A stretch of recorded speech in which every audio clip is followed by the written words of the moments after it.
നമസ്കാരം, ഞാൻ രമേഷ് ഗോപാൽ, തനിമ സ്പെഷ്യൽ ന്യൂസ്. കഞ്ചാവും കത്തിയും സിറിഞ്ചുകളുമായി യുവാക്കൾ എക്സൈസ് സംഘത്തിന്റെ പിടിയിലായി.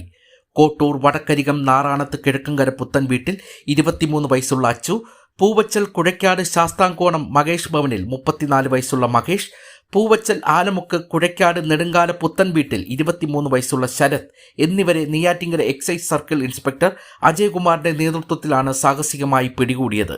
ഇതിനിടെ പ്രതികൾ കത്തിവീശി എക്സൈസ് സംഘത്തിന് നേരെ തിരിയുകയും മൽപ്പിടുത്തമുണ്ടാവുകയും ചെയ്തു. സംഭവത്തിൽ പ്രിവന്റീവ് ഓഫീസർ വിപിന് പരിക്കേറ്റ് ആശുപത്രിയിൽ പ്രവേശിപ്പിച്ചു. 100 ഗ്രാം കഞ്ചാവും 6 സിറിഞ്ചുകളും എക്സൈസ് സംഘത്തെ ആക്രമിക്കാൻ ഉപയോഗിച്ച കത്തിയും കണ്ടെത്തി. പ്രതികളെ കസ്റ്റഡിയിലെടുത്ത് കേസ് രജിസ്റ്റർ ചെയ്ത് കോടതിയിൽ ഹാജരാക്കി. ഞായറാഴ്ച ഉച്ചയോടെയാണ് സംഭവം.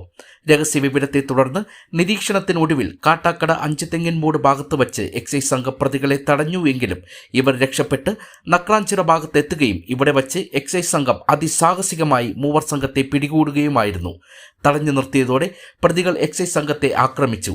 പ്രിവന്റീവ് ഓഫീസർ വിപിൻ ശരീരത്ത് ചതവുകളോടെ ആശുപത്രിയിൽ ചികിത്സ തേടി. എക്സൈസ് സംഘത്തെ ആക്രമിച്ചതുൾപ്പെടെ പ്രതികൾക്കെതിരെ കേസെടുത്തു.